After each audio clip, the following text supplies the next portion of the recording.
Hello and welcome to a brand new Internet Friends episode. I am completely botching the intro again because God forbid I do this correctly anytime. Yeah, Uh, in this episode, it's 420, so blaze it. Yeah. clothing it up. I got the thingy. Joke about burning down Seth's house. He's gonna do a dab, but not the one that you Zennials watching are familiar with. It's legal where we all live. So we're clear. This show is going completely off the rails, by the way. I'm not going to be able to stay that's normal right that's now. exactly what I wanted, Seth. Perfect. I was about to say, if you and Brie You ever like show my up normal on this show, bisexual, I am basically uh, kicking you off. Fair. You like my pink and blue dab rig? Of course I do. It needs to be cleaned. I was actually talking with Seth before the show started about a bunch of 420 stuff. Mostly how like Virginia's laws are still like really weird because like it's completely decriminalized. Like it's just like, oh, you can have up to an ounce. You could be throwing like 3 plants in your house. That's all totally fine. But like dispensaries can't technically sell to you without some kind of like medical certification. Okay. So like it's just like it's completely all over the place. And apparently they're still like doing legislative stuff of like figuring out what the rules are. That's so weird. Because Yeah. we've had legalized weed for a while now. It seems like there's a way that works. Yeah. It's been It's since more or 2020 here, so. Yeah, it's more or less just like, hey, if you have it, we don't care. If you're smoking it at your house, we don't care. Just, just maybe don't drive. I think that's more than reasonable. As somebody who has smoked a bowl while driving down the highway with my knee, you might be fine. Pass the statute of limitations. I was smoking a bowl, driving with my knee, driving over straight lines into a state where it was not legalized. Yeah, this was a great decision 25-year-old Seth was making. It's only a crime if you get caught. Everyone knows that, so. True. Can't charge a man after the crime. Wait. No, but me and Seth were actually talking kind of beforehand. I was kind of like making the point of like how much different weed culture is from when we were growing up. Because It's already a much better intro than the first one. Like, we've Really? been able to stay on Thank topic. God. we had to reset this for technical difficulties for the people at home. But yeah, no, like I was talking specifically about like how like, and this might just be moving away from New Mexico, but like I can't tell you the last time I saw you, a white dude with dreadlocks and a Bard Molly t-shirt, just hanging around. I haven't seen one in years. No. I can see it being more rare out there. They happen here.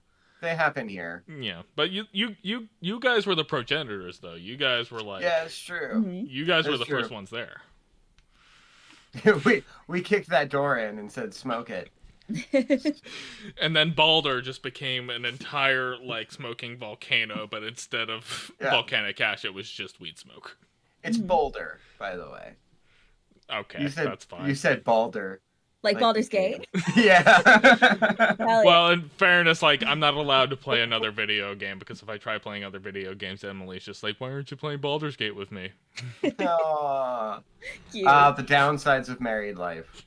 Oh, Someone wanting to spend time with you. Yeah. companionship. Yeah, it's the worst. How dare I have somebody who genuinely loves me for who I am? Lame. Right? Like, fuck off with that. You gotta find somebody who is constantly trying to change you that you're not even actually in love with. That's what you gotta do.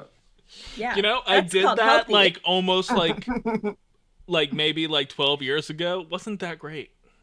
Yeah? All right. Weird. Because it's been working wonders for me. It's happening. So, There we go. Now we're getting almost as depressing as the last intro. nice. Right on track. We're doing Yeah. great. So good. Alrighty. Well, anyways, I am here with that Seth 23 and the Raccoonaloon herself, Brie. We all get together every other week to kind of just catch up, hang out, talk about nerdy stuff that we like, and more or less just try to, deal with the horrible reality that is everyday life, which I feel like is most people at this point. Yep. So, anyways, moving into our first topic, which is this week's homework assignment, is X-Men 97. So, X-Men 97 is the continuation of the 90s cartoon from X-Men and at Marvel Studios, and it's kind of an interesting case study to say the least, because they're continuing a piece of media that the current Marvel regime did not necessarily have any control or say over. They're trying to kind of continue with that on. There's kind of questions if this is the correct direction to go in. Marvel's kind of been a mess for the last like 5 years, I would say, at least since Endgame. Kind of. A little bit more than kinda. I was trying to be generous. But I think it is an interesting thing. It's been relatively well received by fans and some critics, but it's not without controversy, because, controversy is going to come with anything in the internet these days. Mm-hmm. They made Gambit bi. How dare they? That bi-coded ban? Crazy. How dare people who never actually read the comics didn't understand that Gambit was bi? Mm-hmm. And the way he looks in that crop top is making me feel confused, and I don't like that, and it's Disney's fault. And I wasn't confused whatsoever, to be completely honest. I knew exactly what was going on, and I was happy for everybody who was enjoying it. It's a great crop top. No, not to mention, so, we're obviously jumping right in right now, but, as sorry, far as, I skipped away. Perfect. As far as, a crop top from the 90s and whoever would be wearing it, it's just, I feel like it's just, no, this is exactly on brand. I don't understand why anyone is upset right now. Yeah, it's very in character. And also everyone should wear crop tops. I said that last time, I believe, but I'm I think crop tops, super cute. Hot take, I think tummies are adorable. All sorts of tummies. Let them out. Why not? Yeah. I agree. Yes. Free the tummy. Free the tummy. This goes back to a weird, boob conversation that me and Seth have had about, TikTok and Instagram, and, how some people are getting away with showing things against terms of service. I've been seeing a bunch of people with fake baby dolls, using that as You've been seeing that too? Yes! What is with that? It is What is the happening? weirdest thing. Okay. I triggered something in Seth, Brie. You're gonna have to bear with us. Absolutely. It's just so weird.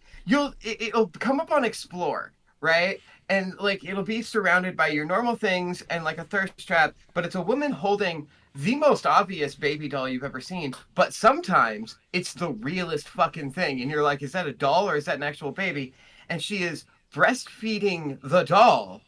And because it's breastfeeding content, she's allowed to show full nip. Yeah, it's educational.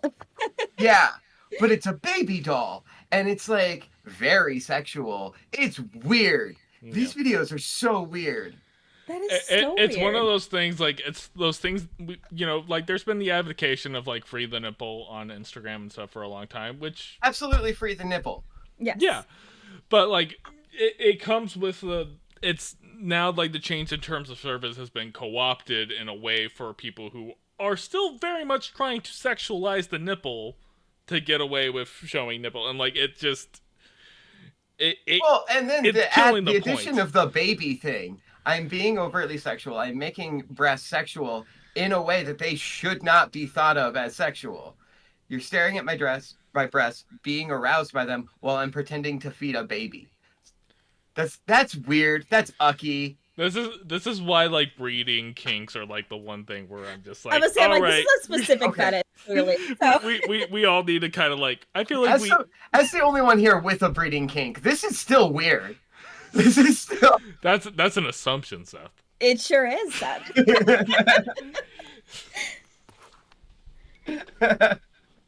Oh, we're right on the weird track. I'm so proud of us. I like that the first time we recorded this, Brie got to start talking about X-Men, and this time England and I are just nah, we're doing It's though.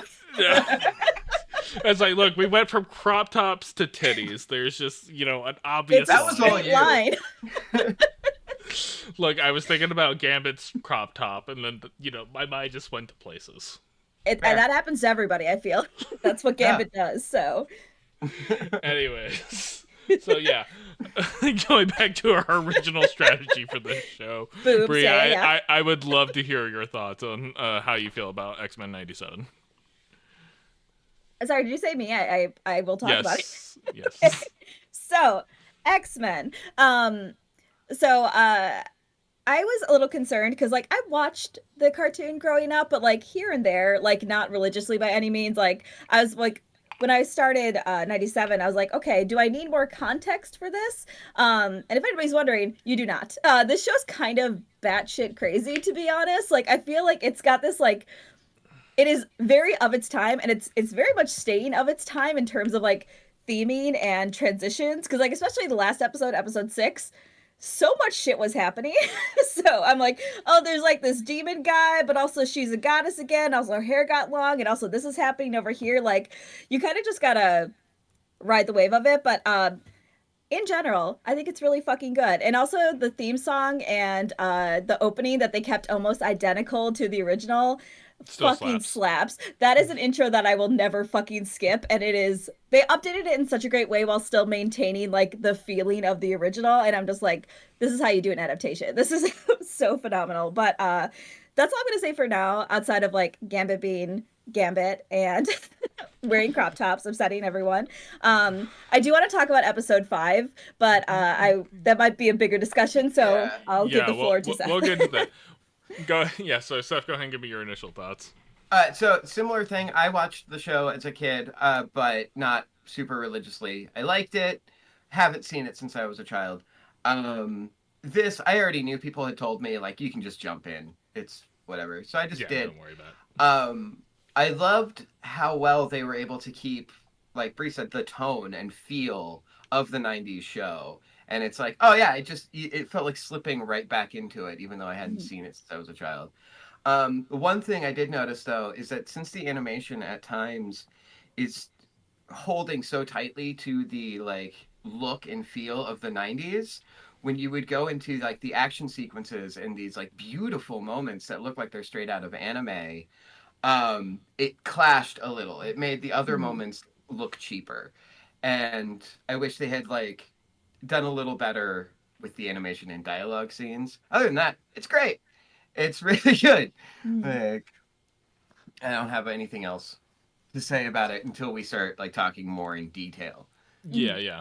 So, I'll say the exact same thing. You know, I remember coming home every day from school, and this was just the thing that happened to be on the TV. It was the only thing that was like on like Fox at the time, which was the only channel showing cartoons that you can get. And so, like, you know, I remember like kind of most of the things, and in a little bit of contrast to that, I actually did start going back and watching some of the old '90s cartoon, and it does obviously still stick to that basic animation style, but like you go back and watch that, it's just like, wow, this is very rudimentary animation, to say the least. Yeah. Like I'm not gonna say that the original show hold up, but like especially like when I was recommending it, it was just like, don't worry about like jumping into this without watching the previous one, because even the original show was just like, hey, you kind of already need to know who the X-Men are before you start watching this show. He's got eyes that punch you. It's fine. You get it. But it's interesting though, because the thing that like I caught on to once like going back to the original show was just like, oh, these are all just like original X-Men comics like arcs. They're just condensed to like 1 or 2 episodes.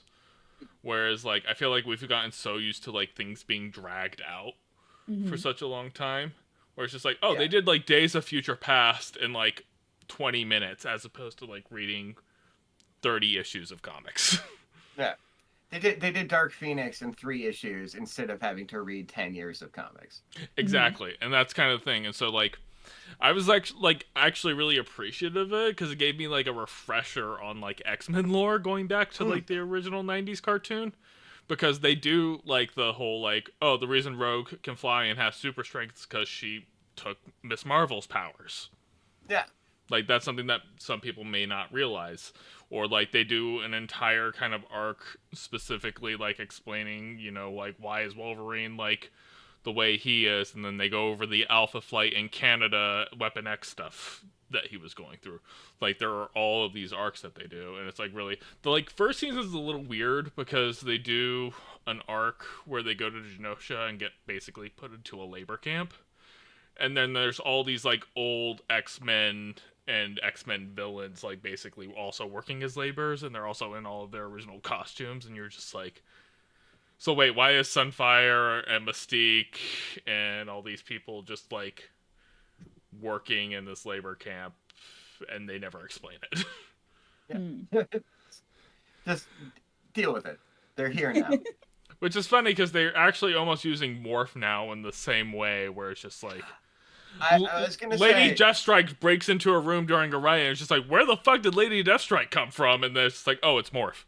that was something I noticed with Morph. I was like, oh, this is their way to have other X-Men show up without having He's to like, write he's for a 20 baked-in characters. Easter egg, is basically all he is. Yeah. Which is fun. But, like, I like that. It's fun, Yeah. but it's also just very like when you go in knowing these things, it's jarring. But when you're like a little bit like separated from it, it's just like, yeah, it's a fun little thing. Yeah. It's like, who is Morph supposed to be here? Yeah. But no, I think the show's been really, really good. They've matched the tone, and they've matched the thing where it's just like they're following classic X-Men arcs. Like, these are all arcs that have happened in the comics.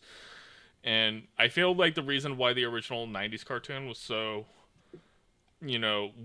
welly beloved by fans, and what this series is doing right, is that it is being very faithful to the comics.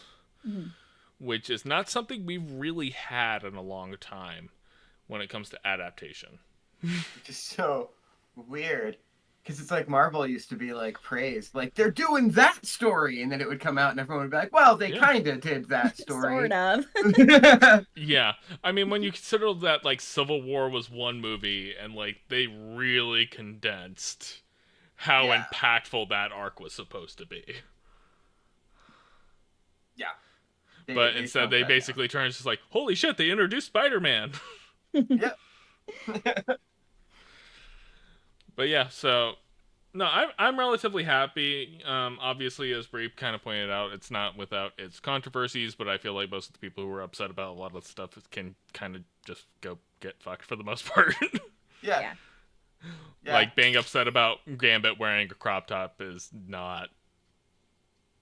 It's not worth having a conversation over. Yeah, when he's been like the most queer-coded X-Men for literally since he started. Like, he's always been Well, real especially when you queer. consider, like, in X-Men comics, like, Jean, Wolverine, and Scott currently in the comics are in a polycule. Love that for them. Very Which modern. they're definitely implying that that's where the direction is heading in the show, too. So, like, they're staying on brand. Like, it's just like, look, if you say you don't know anything about these characters, just say it out loud. Yeah. Yeah, exactly. And again, circling back, crop tops for everybody. I don't know if you saw Babs Tarr. She did a No, yeah, I know exactly the what crop you're top talking with about. Gambit that just says slut on it, and I'm just like, make that canon, make that canon. I actually wanted to buy that sticker pack for M. Oh, it's so good. I will say, watching the show with Em around has been kind of hard because she does not care about the X-Men whatsoever. And so, literally, anytime it's on and we're having conversations, she's just talking about how much she hates Jean Grey. That's fair. Fair. And just like all the other things. And so, talking about one of the things that Brie, you brought up, episode 5, which has been probably the most impactful thing. She was being a little trash talky throughout the whole thing. To where eventually I had to turn over to her and just be like, you need to stop. You're like, babe, I love you. Please tell Em that I have also gotten the, like, hey, if we're going to watch this together, I need you to shut up. Like, I've gotten that. So she's in welcome company. Look, anybody who's ever been in a relationship or tried introducing anybody to a new piece of media, that's going to be a thing that happens. Oh, yeah. Oh, yeah. But it literally was one of the things, like, look, I know, like, normally we have this kind of, like, fun little banter about certain things. And, like, let's be fair, X-Men, very rife with things that we can make fun of. Yeah.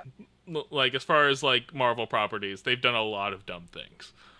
Like, episode 5 was not the time to be making the jokes. No, not episode 5. I'm like, episode 4, by the way, which, are we ready? Are we ready to talk about episode 5? Is that I do have a joke that I can piggyback off real quick. The we all hate Jean Grey comment. is that I could tell which one was the clone because I liked the clone better. Yes. Even that stuck out as the original Jean Grey sucks. I was actually super excited that they were doing Madeline Pryor when like they introduced like the clone thing, because I was just like, yes. And they just did it. It just happened, and then it's over. Exactly. That goes back to the whole thing. It's like, we're gonna do a whole like what was like 3 years of comic book arc in like 20 minutes. There Yes, you go. like showing that this show is for bisexuals, like that was the other half of that. Like Gambit, so hot, we love him, and then Goblin Queen saying, "Say my name, Scott." I was like, "Okay, yes, mommy." Like I was about to say, like, look, I know I have a type, but like I even had to turn to Emily, and she was just like, oh, so this is what you're into, the redheaded goth girl dressed this way. And I was just like, yes. Yeah. Who isn't I into told that? I was just like, you knew this.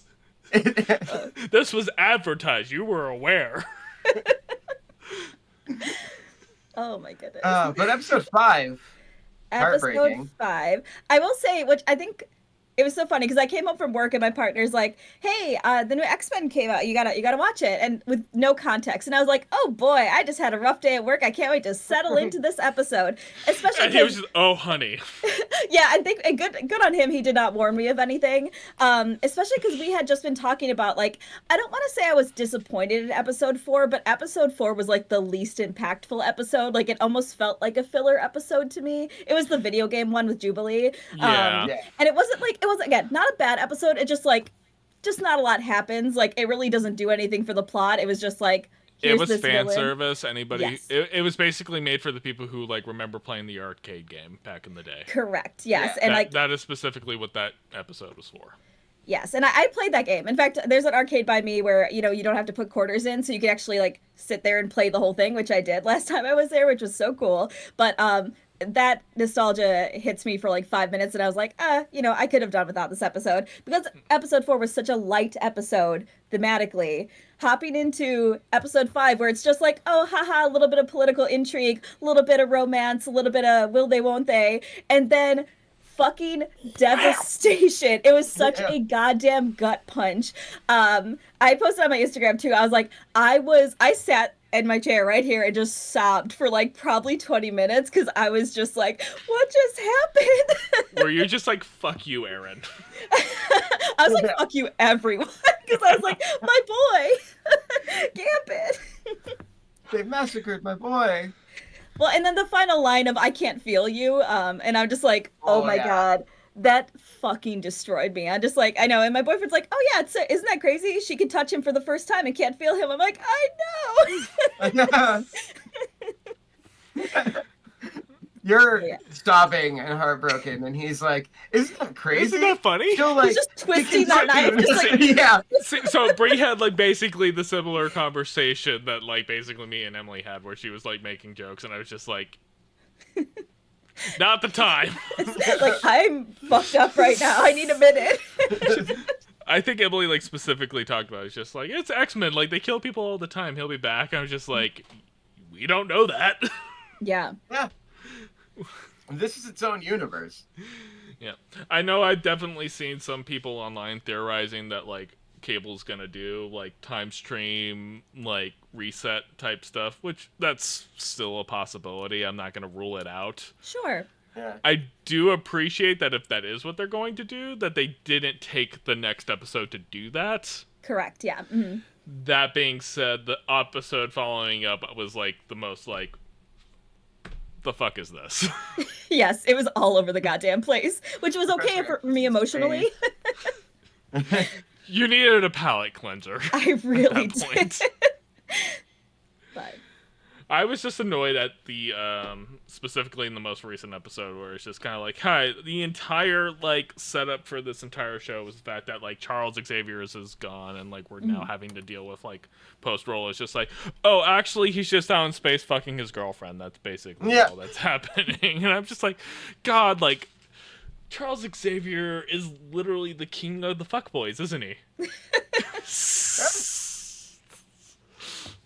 Well, but it's also a real boomer move to bail out on your kids and like go for find some a hot trophy space wife. lady. Yeah, you go all to been get there. robot legs. Look, I'm not saying I don't get it. I'm just saying, like, really, buddy, like, read the room.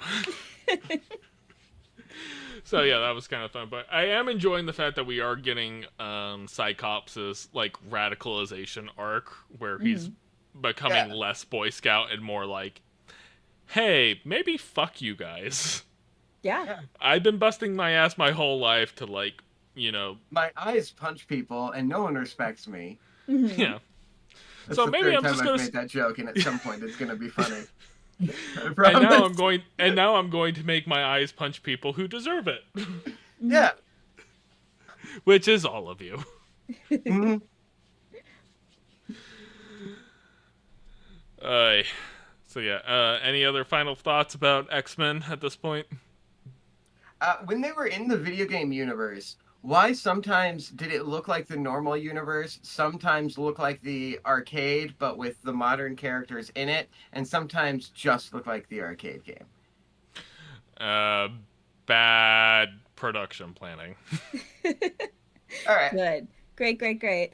I do want to mention this is just like a small side note, and maybe there's an explanation for this, but or this is just like the 90s like pacing of thing. I think it's so interesting. After like the Goblin Queen decided to not be the Goblin Queen anymore, she's like, "Don't call me Jean, call me Madeline Pryor." I was like, "Where'd you come up with that? You just came up with a full ass name just on the spot, and nobody fucking questioned it." I was like, "Where did you?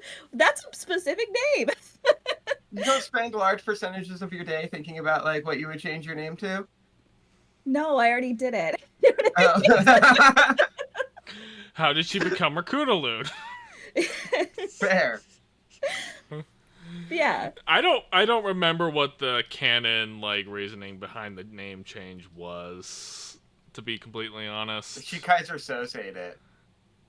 I can't Yeah, figure the rest of that bit. I but- mean, I'm okay with that. You know, I'm kind of curious. Again, like, it does seem that they're going to continue along the line arc of just, like, Scott Summers realized that the only person he's ever slept with is now 2 people, and so now he's gonna go on his fuckboy arc. So he's gonna bang Emma Frost, and then bang Jean again, and then bang Wolverine and Jean at the same time, and then we're all just gonna have a fun time. Dude, just go to therapy, man. Well, Also Jean has Sebastian. Jean still has to die like 3 more times before we get Oh, to okay. that part of the arc. Before he finally does it. Before he finally this fucking. Yeah. So yeah, that's more or less how X-Men logic works. So Absolutely. It was interesting. I just like, I don't know. I just, again, that's a very specific name. I just wish there would have been like, you know, she's looking around the room and she's like, Madeline Pryor. So just, Yeah. you know, like, That just would've been weird that better. got pieced together. And then again, nobody questioned it. I was like, okay, bye, Madeline, I guess. See you later. See you around. I do find it funny. It's just like, hey, this character is basically just Jean Grey with just like slightly different like specs, like slight divergence, but you already like her more than Jean Grey. Yeah, just a little hotter, in my Well, opinion. I mean, the Goblin Queen stuff is That's doing a fashion lot of heavy sense. lifting right there. Hotter. Yes. Also, Goblin Queen is a hilarious name. I did forget this Yeah, about like where did that X-Men, name come from too? I don't Like- remember again. Like I'm trying to like think back to my dumb like encyclopedic like Marvel X-Men encyclopedia brain. I'm just like, as far as I know, it was just because like afterwards she just spent a bunch of time in like the astral plane and like basically recruited a bunch of goblins. But the show like condensed that to like again 20 minutes. She's like, "Hey, I'm the Goblin Queen." They're like, "Oh, okay." What the fuck does that mean? Okay. It's like, Are you a goblin? Do it's you like, know hey, I'm the goblins?" Goblin Queen. Look at my titties in this skimpy dress. I know. And I'm like, okay, Yeah. yeah, I'll do Yeah, I that. mean, like, all right, cool, fine. Logic, Yes, logic mommy, it's fine. accepted. Yeah. When she did say I'm the Goblin Queen, my thought process was like, boy, it's hard to come up with a new superhero title, isn't it? Like all the names are Fine. taken. Yeah, He's a random it's- generator. I get it. I mean, Yeah. in fairness, like if they didn't do that, there would have been nerd people upset about it. But also at the same time, it's like I feel like this is one thing you could have adapted and changed, just slightly. Maybe. Yeah. Also, like we joked about a lot of the controversies, but I don't think we actually talked directly to the controversies that have been happening around this show. Do you care to, or like, because they're pretty stupid. I only knew I about mean, the we've crop talked. top I mean, thing. I was about to say we've talked about the Gambit one ad nauseum. I don't know if there's any Maybe I'm Well, just I don't think not I'm nauseous by how we've talked about Gambit, but like, but maybe I'm just not as attuned to like the certain other people who are upset about certain other things about the show to like really be aware of them at this point. Maybe that's the thing where I'm at. are you Brie, saying is there that I'm like getting red pilled if they're showing up on my For You page? This is a probably me problem. probably Brie? Is there any like other controversies that you're aware of? Like, I don't think so. I know I unfortunately don't know a lot about this, but I know there was like a writer that was fired very like close to the release of the show, but I don't know anything about why that happened. So yeah, I don't I think don't there's know any anything been about that. yeah, I don't think there's been any official information on why he was fired. I Mm. would assume if there's again, if they don't give a reason, it means there's stuff behind the scenes that they don't want us to know. Right. Hmm. Sure. Like, obviously, and he was fired before the show even started coming out, so it's not based on the reception of the show. No, no, certainly not. I will say I want to make this is a very small note, and this is only because I used to speak fluent French. But Gambit, I don't know if they didn't research this well or if it's just a small like note here. There is a phrase that Gambit uses. I know he says my dear all the time, but he says in one episode, cherche la femme, which is I'm looking for my wife. And I had asked my partner at the time, and I said, "Hey, are they married?" But apparently not. But he does call her his wife in a couple times because yeah, la femme is a very old school way, but is a old school way of saying wife. So I'm like, I thought that was kind of interesting. Or they didn't do the research and didn't realize that la femme doesn't mean my woman; it means my wife. So I'm gonna give some leeway because they're also going off of Cajun French and not like classical French, so maybe there's some translation there, but I don't know that for certain. So I'm yeah, not gonna Maybe, say. but like the idea of it being romantic and this like attention to detail thing is beautiful. It was 100% just because somebody was translating it. It was like, all right, that's good enough. Let's get this. Yeah, But- yeah, no, Probably. You're absolutely correct, Seth. I was just gonna chalk it up to just Gambit being a fuckboy and just leaving it at that. But it does work with his character to do it that way. He's Yeah, very like no, old-timey, absolutely. Like throwback, it's classical. to me, it's not jarring He's a man enough. out of time mm, and life now. Yeah, hopeless romantic more than anything else. yes. Like Which, he has the swagger to get with literally anybody. Who does he go after? The one person who can't physically touch him. yes. Makes sense from a psychological level. That's why these characters are good. It's because everything they do makes sense. Yeah, which again makes episode 5 all the more tragic because, she was going to choose him. That was the plan. Because, man, I was mad about that. I was like, Magneto? He's old as hell. Yeah. Who cares if you can fuck? Gambit, I mean, Rogue's like- entire storyline and base is about how she has been groomed by elder people and her constantly looking for acceptance from people who are looked as authority figures, and Gambit was the first person who's been no, I have no power over you. I'm not trying to influence you. I just love you for who you are. I'm going to cry all over again. Our boy. In this episode, we make Brie cry. Yes. I will say Trying. Magneto dying was pretty sad too, especially him saying in German, "Don't be afraid," and then just all of yeah, them that died at was- once. That was part 1 where I was starting to tear up, and then Gambit died. I was like, oh god. I don't know if it was anything else, but I completely missed on the first viewing that Magneto had died. Mm. But I think it's also because they did it in such a way where it's just they leave again. They don't show you a body or anything else. So they Well, leave open there's to a lot of interpret- speculation that he's not dead because they're talking so much about Gambit's death, and nobody has said anything about exactly. Magneto's death. They're leaving it open to interpretation, and so they had the room to. He's not dead. He survived the thing. Yes. We saw Gambit's body, Comics. unfortunately. Comic book logic. Devastating. So good. Well, and I will say, and I'm going to just touch on this very, very briefly, because obviously it's pretty touchy. I think also just given what's going on in the world right now, I think it made that episode hit substantially harder for me. Because, it was a cool little genocide that happened in that episode. And just, again, everything going on in the world, I think I was that much more emotional about it. Because I was like, wow, this is, which I believe was very intentional. By the the showrunners, it was painful. Yeah, And no, I picked that's up always on been that. a theme of the X-Men, or less than anything. Yeah. Magneto obviously is a character who's like a Holocaust survivor, Hmm. and a lot of his radicalization comes from that. And then it's always kind of been the conversation kind of around there. And like Magneto's always been kind of an interesting character because like you talk about like he has that arc of like I am so anti-fascist that I become fascist, which Hmm. is relevant to what's going on in the world. Yes. And Yeah. then also kind of goes along where it's just like, look, at like some point we need to kind of just, can we all just stop pretending that we haven't all been fucking each other this entire time and causing problems for each other when we can just basically like accept the fact that like, look, we have this world, we're sharing it, we all need to learn how to get along.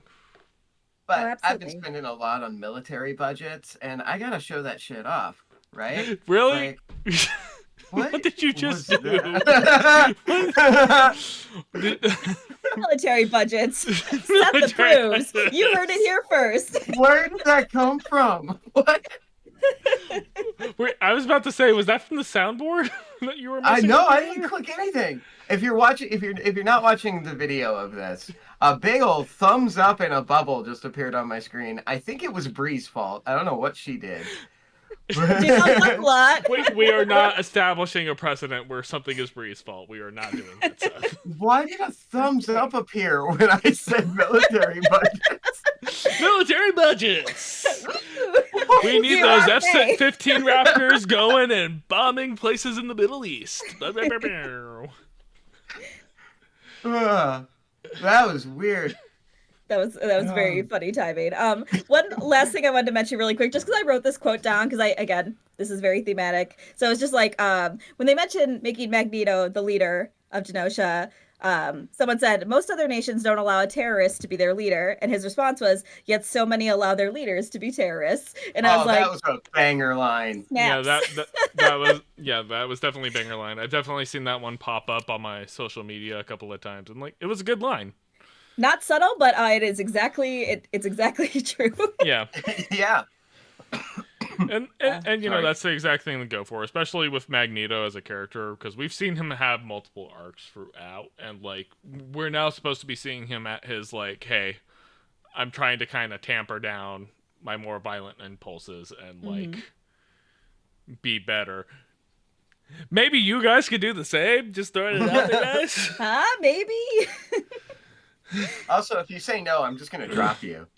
Like, we're up here in the atmosphere.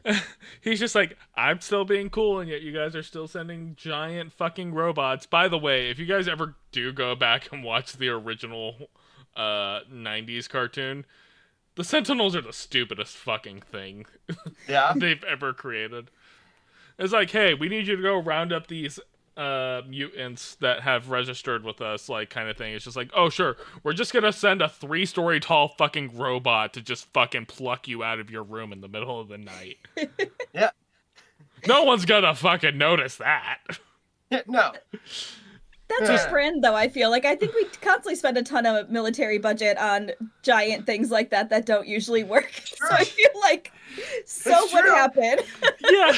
There have been military planes going over me every day that I've taken my dog for a walk for the past month, and I just am used to it now. If I saw a 30-foot robot flying in the sky, I think I'd just be like, all right. Just a purple, like, and pink fucking robot just decide to just punch a house and grab a teenager out of it.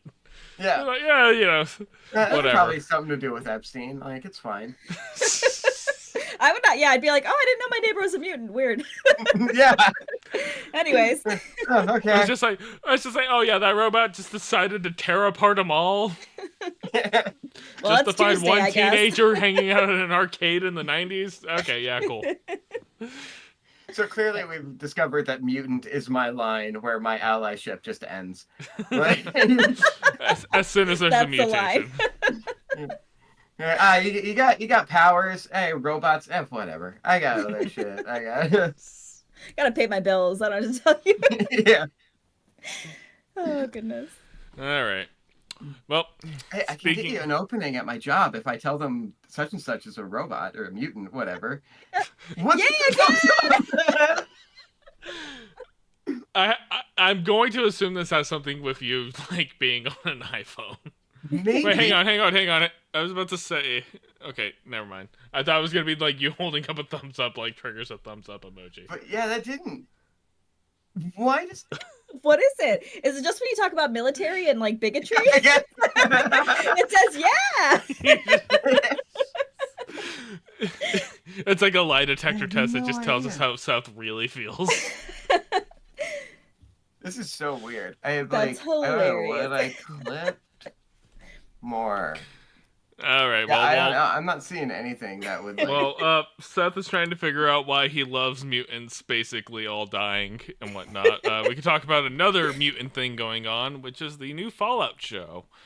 Seth, I know you've spent some time watching it. I have not taken the time whatsoever, but it's relatively getting good reviews right now, and it's kind of begging the question of, have movie and TV studios figured out how to actually make good video game adaptations? It would seem like we've had a couple hits recently, right? The Last of Us was good. People liked Mario.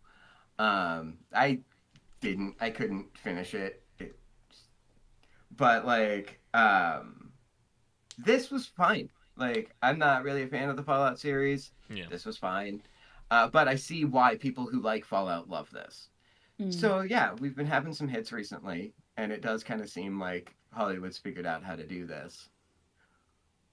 But we did have a new Resident Evil within the last couple of years, and that thing bombed, and people hated that. So I think it depends more on the property than just video game. I think that's fair, but I also think, one, Capcom is Capcom, and they're Capcom. Yeah. Lack of a better word. But the thing that's kind of like the line, because I think the two examples that have been talked about specifically have been The Last of Us and now this Fallout thing. The studios involved in creating these things have been directly involved. Yeah. Where they're actually, giving story beats and putting in feedback and like giving the things, as opposed to just kind of be like, hey, screenwriter who has never written anything significant, here's this video game adaptation, write a thing for it, not knowing anything about it, and then we get like all the other like crap video game media that we've ever had. Yeah. I mean, video game is a hard genre to adapt when you're going off of this thing basically has no story, and that's what it was for a long time. Yeah, and I've argued multiple times where it's just kind of like, and I still feel this way, like, I'm like, one, I was never that attached to Fallout, but I've also had the feeling of just like, okay, why do we need a Fallout TV show? That's fair. Same thing happened with The Last of Us. Like, it's just like, couldn't you just play The Last of Us? Do you really need a TV show for it? I think one thing that The Last of Us show did do is that there are things that are different from the game. Like, that's how adaptation works. But I'm talking about specifically about Frank and Bill. And like, that was completely different than it is in the game and was so much better. And like, I think that there are some things you can do better in storytelling in cinema and with like television and movies than you can in a video game where it's so linear and you're experiencing it from one character's perspective alone. However, I lost where I was going with that, and nobody was jumping in. Everyone was just nodding their heads in agreement with me. And I think the point is just like there was room to make changes, right? There was. Oh, I think that's my point. Is that like, there's a lot of really good stories in video games, and because so many of them are set up for that firsthand interaction, it can be hard to have those adaptations, and you have that thought of why even do Fallout when the game is set around, it's an open world, you get to experience this however. But I think at the same time you can set a story in that universe and have it work. And I think that's this show did it. Yeah, I think that's interesting, especially since we've gotten so many more open world style games like Fallout and many things where it's just like, if you really think about it, most of the lore in these worlds are experienced through books and like locations and like conversations with other people that you find, but like you don't ever actually experience that lore. It's all kind of just it's word of mouth and legend and like stuff that's written, but you don't actually get to experience it. And there's at least an opportunity there to like, hey, we can explore this in such a way where it's just like we can make some changes because just because it was written like on a piece of paper or just because somebody told you this one thing, it could still have happened a completely different way. Yeah. And it doesn't necessarily ruin the whole story, but it has to be done in a specific way. I don't necessarily think that like we should just now have a gold rush for like everybody take every video game property and make a movie off of it. I am never going to advocate for that. I am actually kind of very anti like stop making live action movies of things we don't need live action movies for. Sound a little like Alan Moore there, Aaron. Look, if that's the arc that I am at my life, that's the arc that I am. I'm wearing the chain and the thing, and like have you started writing your million-word novel that's going to end the world? I mean, I've been doing that since I was at least 16, so like it's gonna come out eventually. But you're a very slow writer. Are you Alan Moore, actually? Well, yeah. I grew up with dyslexia, Seth. Of course, I'm a slow writer. You realize how much I have to pay just for proofreaders? But you don't just dictate everything to your phone like I do? Oh, because that's gonna make a fucking grammatically correct story. Oh my goodness. But no, like here's the thing, like I'm all for us like trying to like adapt certain things, but it's just one of those things where it's just like there's certain things that I'm just like, who asked for this? I think what was it? The Uncharted movie was just like well, yeah. The Uncharted movie was very specifically it's just like why the fuck do we need an Uncharted movie? Yeah. With Tom Holland. And the guy who chose to not stop 9/11. He said he could have, but chose not to, Mark Wahlberg. That's... Good. Perfect. He also committed a bunch of hate crimes in the 90s. We can't forget that. I mean, who didn't? Marky Mark! He owns a burger stand? Hot dogs? What is it? Wall dogs? Wahlburgers. Okay. But yeah, so Brie, I'm assuming you haven't watched the Fallout series yet. I've never had a strong association with like Fallout at all. I bought Fallout 4 because it seemed fun, and I played it for 15 minutes, and I was like, "This is fun," and then I never picked it up again. So. That is what I did with Fallout 4. It was on Game Pass, so like I downloaded it and started playing it, but like never got anywhere. I played Fallout 3 like way back in the day.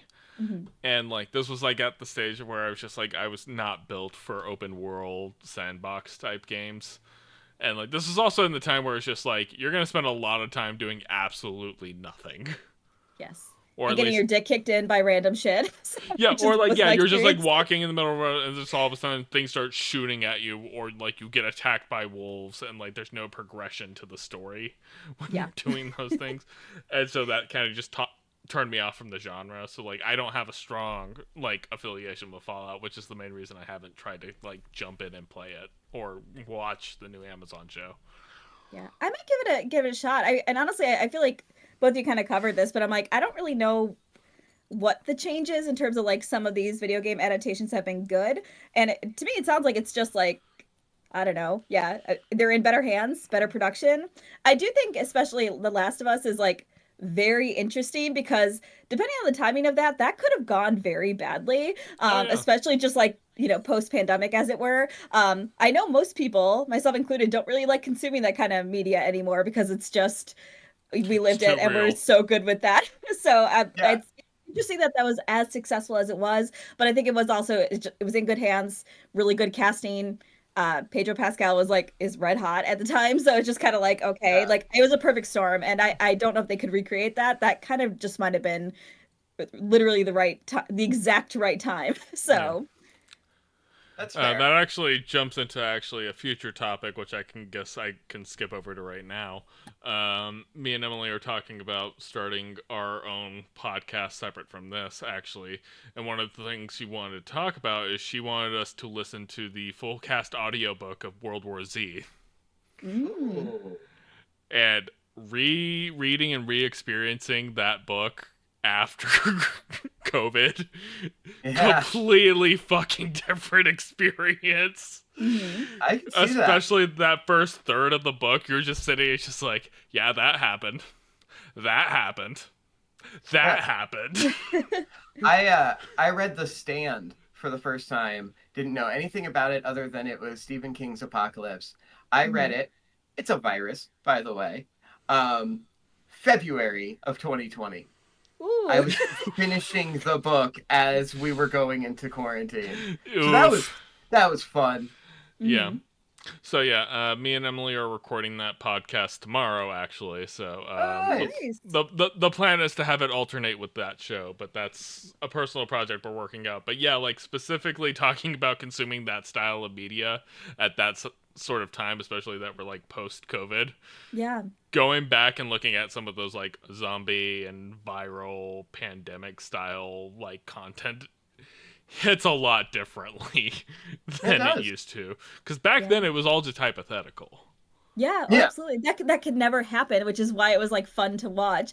And yeah, I think that's going to be a very interesting turn, just like in media in general, in the next couple of years. Because I fully believe that like most of us have not processed that trauma at all. No. And in fact, Oh, yeah, when no. people like talk to me about it, I'm just like, I don't know what I did. I don't remember, and I think I'm purposely blocking that information because I lost my job like mid 2020, so I was unemployed for like a year during that time, and then I was working, my studio got shut down, blah blah blah, and I'm just like one day that's gonna come like a fucking wave for I think a lot of us, and it's gonna be interesting to see what happens.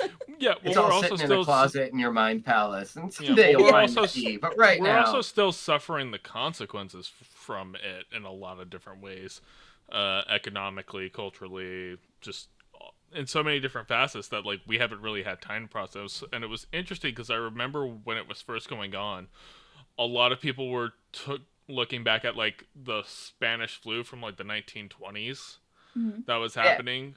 And like there was a lot of cases where it's just like they were dealing with the exact same things where, you know, you had people who didn't believe certain things that, you know, health officials were saying, and like refusals to do all this kind of stuff, and like getting information and people having conflicting information. It's just like, people you know, wearing masks. it's one of those it's People one of not those things wearing where it's just like at some point where it's just kind of like, even if we do process what happened, did we learn any of the lessons we were supposed to learn from it? Definitely Probably not. not. No. I did not learn shit that year. It's blocked. I know I played video game, some, but yeah, it's gone, dude. Movies that I saw that year, deleted. Everything's just gone. Yeah, I still don't know what I did. And I will say, like, I think in general, people have not learned anything. I just had two instructors that were, they're like, oh yeah, I'm sick today, but I'm still here. And I was like, and you're not, okay, no, that's cool. Cause that means like, I'm going to get sick too, but like, fuck me, I guess. Yeah. I wear a mask if I'm sick now. I thought that was going to change, but does not. I mean, I've been seeing an uptick in mask wearing recently in like public sectors. Like I'm seeing more people wearing masks at the grocery store and just like randomly out in public, where it's just like, you know, we hit like, you know, where nobody was wearing masks anymore. It was just kind of like we're all pretending like nothing ever happened. And I guess there's been like an uptick in cases, but it's not like obviously at the level that it was. And like, well, and you know, people are vaccinated. yeah, well, half of us are. Yeah. Yeah, I wear my mask for travel, especially because I feel like every time I'm on a plane, everyone's coughing their goddamn heads off. So I'm just like, and I'll get some mystery illness. I almost feel bad when I'm like, because like I did travel recently, and it was one of those things where it's just like I got like allergies, and it's just like I'm trying to like just cover my face with my shirt just to make sure that like, and like I do that anytime I'm out in public now. Whereas like before, I was just like, if I had to sneeze, I was just gonna sneeze. Right. Mm-hmm. And now I'm like, right. I would sneeze right in the nearest infant's yeah, mouth. and like now I'm like covering Turn it and sad. like putting my arm here and like just making sure it's just like, look, it's like I'm doing the best I can to make sure it doesn't get on anybody or anything. Yeah. But yeah, like I carry hand sanitizer for like that exact reason. Where yeah. like, no, like, oh, I touched like, some stuff. Oh no, and I never used to carry hand sanitizer. there are times where I literally just go to the restroom just to wash my hands. Absolutely. I wash my hands fucking constantly now. Like it's like just because like it's just like I haven't washed my hands in a little while. Like you know I don't think I've done anything, but like let me just go clean these off. Yeah, let me just get a little thing off. Absolutely. Yep. Anyway, I so see World War Z being an interesting read and listen through. yeah. I mean, it's really great listening to the audiobook with like, you know, it's a full cast audiobook, so every like character has distinct voices. It has Mark Hamill and Henry Rollins and a couple of other like recognizable people. It's really weird because it's again, when you remember that this was a book that was written in 2004 Yeah. and thinking about like how it relates to like the last 5 years. Mm-hmm. It's pretty nuts. The more things change, the more they stay the same. Yeah. And like we went to Max Brooks's panel at Denver Comic Con all those years ago. Yes, we did. We met Max. Yeah, and that was a weird one because like one, I didn't realize it was Mel Brooks's son. We were there. Didn't? No, I didn't. So when he asked the Spaceballs to come on stage, I was just like, that's weird. I don't understand why he did that. And then like he starts talking about his dad. Yeah. And it clicks. I'm just like, oh shit. Oh. I remember he was doing a signing at his panel, and we were shooting like B-roll or something, and we just happened to be at not the panel, at his Signing booth. Yeah. Yeah, because he was promoting Harlem Hellfighters for that. Yeah, one. yeah, and we're just like wrapping up a shot right as he's walking up behind us to like get ready for his like meet and greet signing, and we just like hung out and chatted with him for a minute while people got in line. He was super cool, like great guy. Like yeah, it was really chill. But the thing I took away was just like, especially being at his panel, is like really funny because like he's talking about growing up with his dad, and like, you know, we all know Mel Brooks as like, you know, the comedic, you know, personality that he was and like what he did for cinema and comedy specifically. But he's talking about, it's just like, oh, I got the World War I veteran. Yeah. I got the guy who was like teaching me how to like, you know, stuff my shoes with certain things and keep me from getting dysentery. While you guys were just laughing at like Young Frankenstein and Blazing Saddles. History of the World Part 1. Yep. Oh, that's a great one. I love it. I've got Young Frankenstein over here. We'll have to do that for a homework assignment one of these days. Yeah. Mel Brooks fun. Yeah, absolutely. So, anyways, kind of going into now the part that I wanted to split off on from Fallout. This is something we kind of talked about recently. Last week you talked about Seth getting to your old playthrough of Portal. Yeah. What is it with us constantly going back to old video games and trying to play new video games? I don't know. I'm not that big of a gamer. No, but it is interesting. I was thinking at this time because I also put in Arkham City recently, and I was like, both of these games came out in 2011. That's 13 years ago, and I'm still playing them, just still enjoying them. I think a lot of it is comfort. A lot of people like going back to, and with the way more modern video games run, it's easier to play ones from 10, 15 years ago than it used to be. Whereas if I didn't have my Sega Genesis, well, doesn't matter if I have my copy of Sonic Pinball. You're just not playing it, Seth. Whereas now, like, I can get it. I can get Portal on my Switch. I can get Arkham on my Switch. I don't know. I don't really have, like, anything wise to say here. I am so high. I know you did 2 full dabs at the beginning of the show, sure did. and I've just basically watched you dissolve into your room with all of Bo's hair and his bald, basically. I just know. like I gotta sitting clean in the carpet. I got lazy the past couple days. That's after a week. That's a week. I believe it. I've seen Bo. I know what Bo hair looks like. But I am so sorry. Yeah, I just came off a tolerance break too, so this stuff is hitting me extra hard. No, honestly, I think what you said is perfect though, because I think that's why we do it. Like I'm playing Stardew Valley again. I will say partially because of the new update, but like I life is very exhausting all the fucking time. So it's just like, I don't know, sometimes I'm not really into like committing to a new piece of media or anything like that. Like so I think all of us, and again, this might be a leftover thing from pandemic times too. Like I just feel like I developed a lot more of a comfort games, comfort watches, and now I just repeat those. There are certain YouTube videos for me, there's certain video games for me that like when I'm just like I don't have enough brain power to do really anything, but I know how this thing works, so I'm gonna do this thing. So that's again, I'm playing. This is probably my fifth playthrough of Stardew Valley, and Oh I'm wow. having the time of my fucking life. It is so fun. It is so good. But it's yeah, I've fucking played the game over and over again. I still haven't beat Baldur's Gate, so I think that's all there is to it. I think life's exhausting. Sometimes we just need a very simple. We just need to know how things go. We need to see it all. Yeah, I agree with that. Yeah, I think there's a couple of things that have happened. One, we've had a lot of like remakes and re-releases that have come out that allow you to like go back and scratch that itch and like have some quality of life improvements to like games where it's just like, I think we've all experienced the thing. We've gone back to an old game. It's just like, wow, I really enjoyed this like 10, 15 years ago. But I also think because like, when we first all met, like, and I went off to college, like, I didn't have a video game console anymore. Oh no. And like I just had like a rinky-dink laptop, so I didn't have a way to play video games like back in the day.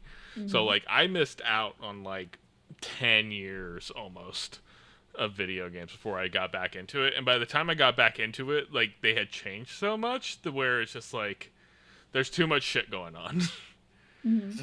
Like What does like, this button do?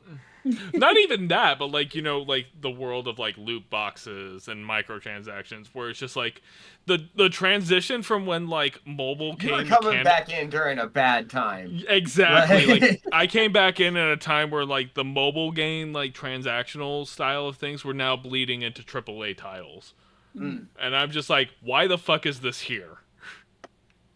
Just think about the money we can make off of you. Yeah, but like, and that like turned me off. And so it's just like, no, I'm not gonna do this. I'm just gonna go back and play Mass Effect again because they just re-released the Legendary Edition and took all of that shit out, and I could just replay Mass Effect. Yeah. Absolutely. Oh, you're gonna bring back the Halo Master Chief Collection with all the original Halos with none of the crap that it's like. Okay, I'm gonna go back and play that now. Yeah. So like, I have no interest in playing newer video games because newer video games have all these crap in it. I don't even know like the last time I've been excited for a new video game outside of like Baldur's Gate. Like I think especially at least for me, also like having a gaming PC now and having Steam, I have way bigger access to one, older games, and two, just like smaller indie games. So I'm just like, why would I play a AAA title and spend $60 on a game that I might not like, where I could spend like $4 on this indie title that, maybe it's only like 4 hours of gameplay, but like is super fun and chill, and I got to support a independent artist. So like just that's like, kind of where I go. There's this game that I remember playing back like when I was younger, and like it's on Steam sale now for like $10. Yeah. Yeah, it's not a problem. I don't know. It's just interesting to me, like how that industry has moved in a direction that has basically alienated people who grew up in a certain way of it. Yeah. To where now, like trying to like do something new is completely like blocked out. Well, I remember getting to a certain point because I've always preferred single player experiences to online play. Online play doesn't really matter at all to me. But reaching a point in like my early 20s where I was like, oh, pretty much every video game now is it's just meant for online play. It's very if it has a single player, it's very short because it's getting those lobbies, and I didn't like that. We have come out of that since, and there are a lot of great single player games that are released, but like it gets really frustrating when the video game market is heavily favoring something I don't like. And I just want to chill and play a video game. It sucks when that happens. Yeah, I will say it has seemed that like we've come out of that a little bit, and like a lot of single player experiences have started to like really come into their own again. Yeah. Brie, obviously you keep up bringing Baldur's Gate. Mm-hmm. Basically that's like the first game Emily's played in a long time. She's played some other stuff, but like that was the first game that like she played first on her own, and now she's addicted to it. And I'm just like, I don't know if she's gonna play another video game ever again. Right. So much to the point where it's just like if I say like, hey, do you want to do our multiplayer playthrough? She gets super excited, and we dedicate the rest of our evening to playing Baldur's Gate together. It's fun, and it's great, that. and like it's very unfortunate that Larian like announced that they're not gonna do a Baldur's Gate 4. They're not gonna do DLC for it. They just said like, we're done with that. We're moving on to something else. Oh wow. I'm proud of them. like- I'm proud of them for saying it and doing it. Yeah, I was gonna say you got to respect that. Like, 'Cause it I have sucks, to- but you got to respect it. I have to Yeah. imagine that Wizards of the Coast came to them and would be like, all right, how are we making more money off of this? Scatter Strike, Win the Iron's Heart. When's the DLC? When's the sequel? Let's go. And they basically were just like, we're out. Yeah. I'm just like, yep, respect the hell out of it. Yeah. I mean, that game's pretty in depth. Like, I don't know if lightning could strike twice. Like with that, it's just like No, it's such a good game. absolutely. So Well, when you I can't consider that imagine. like the Baldur's Gate 2 and like it's like updates and re-releases like still are like almost like 15 years old, like that's the kind of game where it's just like, no, you can't just like come out with a sequel right at the gate. You gotta let that thing cook. You Skyrim this shit. Yeah, you release updates, you release DLC, and then you just keep releasing the same game for what? Well, 14, and their 15 updates have been years? really good because they've been releasing new content for the game constantly. Yeah. Like they just announced that the next patch is actually going to introduce new evil endings. Nice. So if That's you're doing an awesome. evil playthrough, you're going to actually like experience new things. And like they updated like several other characters ending. They implemented a prologue like 6 months after launch. Like they've been adding content that they don't have to do. That's Yeah. nice. So That's pretty dope. I really hope. I know we talked about this, I think, last time about like Stardew Valley, where he just like dropped a huge update, Yeah. and that game's 7 years old. I kind of hope that's more of the way things are going, because it's just like, hey, people want to invest. Games are expensive, so if I could play that one game forever, which obviously we have these comfort games that we go back to, it's just like, I know it's not maybe necessarily profitable, but hey, capitalism fucking sucks. I think for smaller indie titles, it's going to be more sustainable, like especially Yeah. for like a Stardew Valley, where it's just like, yeah, you have to put in a lot of work to put out an update, but the amount of fan base and the people who are still like putting in time and money and like getting their friends to play, like they have at least a solid enough base, and like putting out a new update for it is going to be enough to continue to get new people into it. 100%. But that's not how AAA big money companies operate. They're just like, let's go. Where's that money? Let's go. Money, please. I'm looking at a list of games being released this year, and I am, let me tell you, not interested in any of these. So- I was about to say, I just put an indie title on my wish list because it's actually from a publishing company that was started by some legacy YouTubers that I still really like and follow. But like, it's an indie title. It's not a big name thing. It's probably only going to cost like $10-15 when it launches. But yeah, like there's nothing really coming out anytime soon that I'm just like gotta play. Yeah, not at Like all.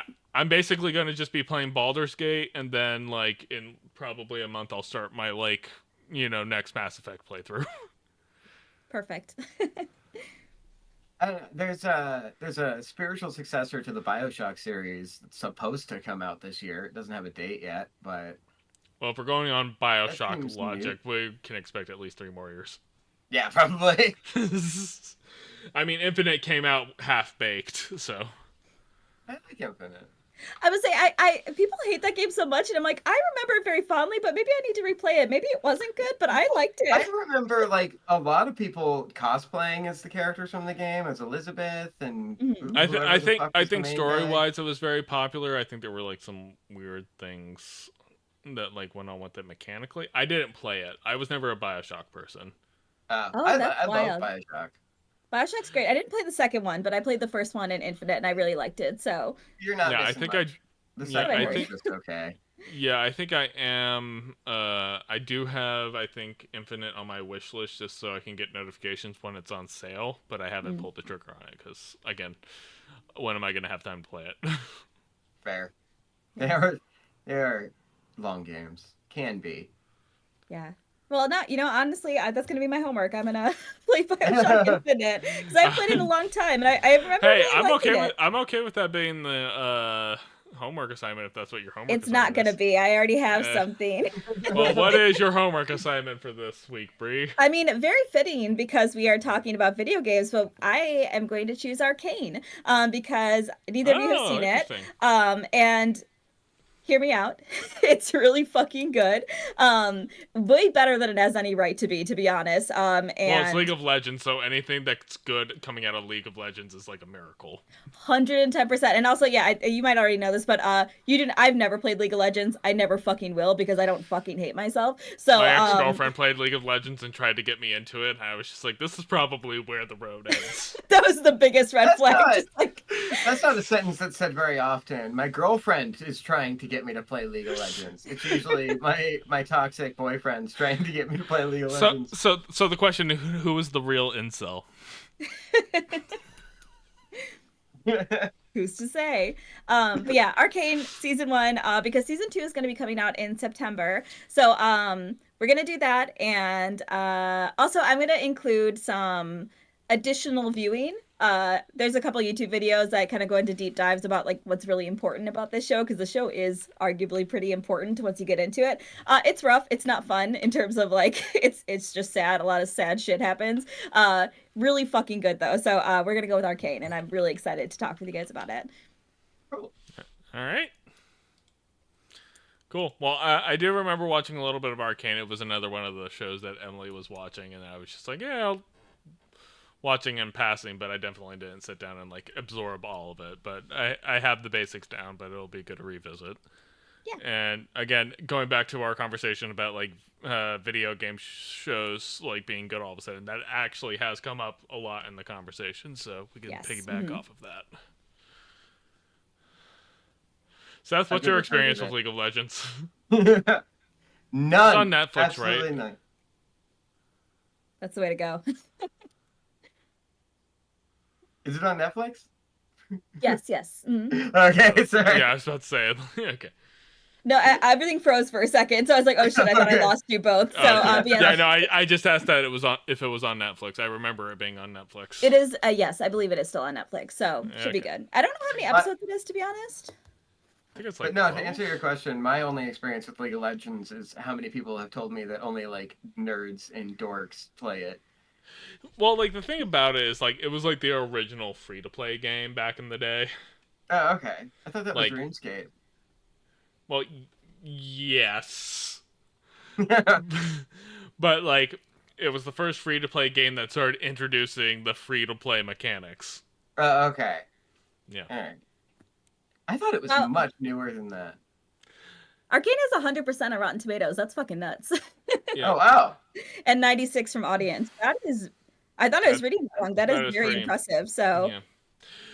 I remember when League of Legends first came out, and like obviously like having the girlfriend who was playing it, but that like I remember when we started doing con stuff, like it was just like if you couldn't recognize a cosplay, it was probably a League of Legends character.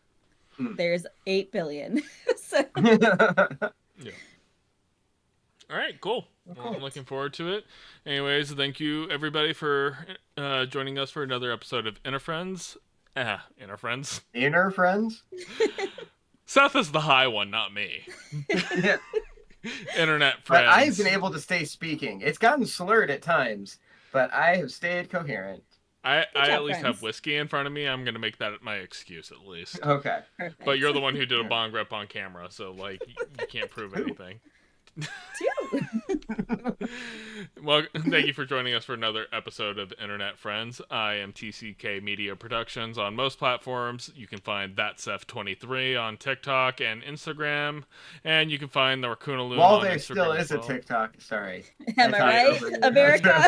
Yeah. Unless they can sell to American company that will also steal your data and spy on you, because somehow that's better than a foreign nation. It's fine when Facebook does it. Don't be weird. Yeah, no, it's totally cool. It's cool when Zuckerberg has your information, but when G has your information, we have a problem with it. Absolutely.